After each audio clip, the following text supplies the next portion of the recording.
하나님께서 이 땅을 창조하셨어요. 그 창조의 클라이막스는 무엇이었냐면 인간의 창조였습니다.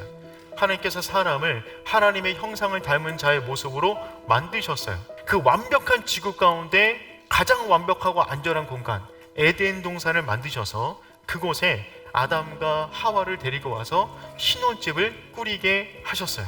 그리고 하나님께서 우리 인간 가운데 자유의지라는 것을 주셨습니다. 여러분, 인간이 인간 될 수 있는 것은 자유가 있기 때문에 그래요. 여러분, 그런데 자유롭다는 것은 어떤 거냐면 내 마음대로 사는 것은 아닙니다. 내 인생에 있어서 가장 편안한 공간이지만 집에서조차 질서가 있어요. 해야 될 말과 하지 말아야 될 게 있어요. 부부간에 지켜야 될 것들이 있습니다. 부모 자녀 간에 지켜야 될 그것을 지키지 않는다면 가장 평안한 그 에덴이라는 가정이라는 공간도 고통의 순간이 될 수가 있는 거예요. 그래서 여러분, 자유의지는 반드시 질서가 있어야 됩니다. 그래서 하나님께서 질서를 잡아주셨어요. 에덴 동산을 만드신 다음에 동산 한중앙에 나무 두 그루를 심으셨습니다. 선악과와 생명나무입니다. 규칙 두 가지를 주셨어요. 인간에게. 규칙 첫 번째, 모든 것 다 어떨 거야? 마음대로 다 할 수 있어. 할렐루야. 우린 자유한 존재였어요. 모든 걸 다 누릴 수 있었어요. 다 누릴 수 있었어요. 두 번째 규칙이 있어요. 그런데 선악과만은 건들면 안 돼. 그걸 건들면 죽는 거야 라고 말씀하셨어요. 그게 유일한 규칙입니다. 하나님께서는 자유의지의 바운더리를 만들어 주신 거예요. 그 한 가지를 제한하는 순간 인간의 자유의지라는 것이 그것까지 넘어가기를 원하는 의지를 발동한다고요. 그래서 결국 어떤 일이 벌어집니까? 사단이 다가와서 하나님이 정말 동산 모든 나무에 있는 실과를 먹지 말라고 했냐? 그 말에 넘어가 선악과를 따먹죠. 인간의 자유의지, 너무나 좋은 선물인데 죄를 지은 데 쓴 것입니다. 이 선악과는 뭐냐면 인간에게 자유의지를 주었다는 최종적인 표시였어요. 하나님은 인간에게 완벽한 자유를 주셨는데 그 완벽한 자유의 끝이 뭐냐면 창조주를 거부할 수 있는 자유예요. 근데 인간의 욕망은 어디까지 가는 것이냐면 자기를 만드신 하나님을 거부하는데 자신의 자유를 사용한 것입니다. 그게 죄예요. 완벽한 자유가 주어진 인간이 죄를 지으니까 그는 이 땅 가운데 구속된 삶을 살아가게 됩니다. 결국 죽을 수밖에 없는 존재가 된 것이죠. 그러므로 우리가 이 땅을 살아가는 데 있어서 너무나 중요한 것은 이 죽음의 문제를 어떻게 극복할 수 있을 것인가 하는 진짜 진리된 생명의 말씀을 붙잡는 것, 우리가 어떻게 살 수 있는가에 대한 지혜를 갖게 되는 것입니다. 그러니 여러분, 선악과를 따먹을 인간이 유일하게 살 수 있는 방법은 무엇이겠어요? 생명나무를 먹는 거예요. 그런데 죄를 지은 인간이 생명나무를 먹을까봐 하나님이 염려하셨어요. 왜요? 죄를 지은 인간이 영원히 살아서 끊임없이 죄를 지으면 그것은 축복일까요? 저주일까요? 그걸 막으신 것입니다.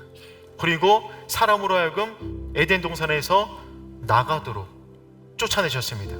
이 땅에 태어나 사형 선고를 받고 언젠가 죽어야 되는 이 두 나무 사이 속에서 인간들은 살아갈 수밖에 없게 된 것입니다.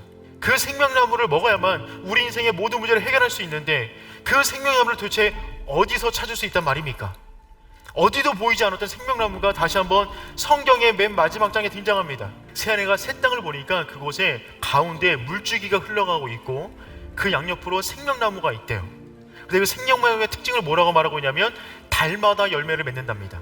근데 그 잎사귀는 어떤 잎사귀라고요? 만국을 치료한답니다. 우리 인생 가운데 들어온 모든 사망의 문제를 해결할 수가 있다는 말이죠. 우리는 어떤 선택을 해야만 이 새하늘과 새 땅으로 들어가 사망의 문제를 해결하고 생명을 얻을 수 있단 말이죠. 우리에게 또 하나의 나무가 필요해요. 그 나무는 무엇이냐면 십자가의 나무예요. 인간이 선악과를 따먹어 죽을 수밖에 없는 존재였으나 그들을 너무 사랑하사 어떻게 하셨다고요? 독생자 예수를 우리에게 주셨어요. 십자가를 지게 만드셨다는 것입니다. 그래서 그를 믿는 모든 자마다 멸망하지 않고 영생을 얻게 되는 거예요. 죄의 값은 사망인데 죄의 값을 다 지불하신 거예요. 그래서 십자가에는 어떤 게 달려있냐면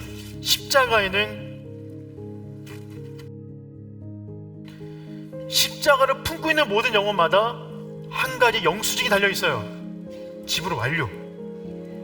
죄의 값은 사망이에요. 십자가를 붙잡으면 값이 지불된 거예요. 끝난 겁니다. 그래서 그 은혜를 입는 거예요. 제가 좀 멀쩡히 보이나요? 멀쩡히 보여요?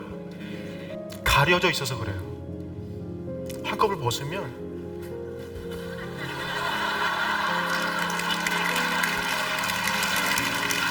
여러분, 한꺼풀 벗으면 형편없어요. 이것도 가린 거예요. 뒤돌아 서잖아요. 온갖 죄로 덕지덕지 붙어 있습니다. 이게 우리의 모습이에요. 이게 우리인데 그분께서 십자가를 지심으로 값을 지불하셔서 그리스도의 의로 우리를 인치셨어요.